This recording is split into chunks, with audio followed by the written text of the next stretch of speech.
Anju, how long this restaurant has been around? Since 3 years we are in here. What kind of food do you offer here?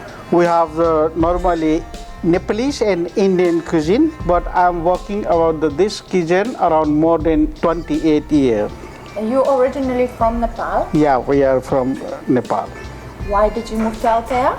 Because Altea is very nice place. Look the sea view. Also here living all the international people is all very good security. Also very nice people here and very nice location. We have before 15 years in Moraida town, same kitchen.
What is important when you are running a restaurant?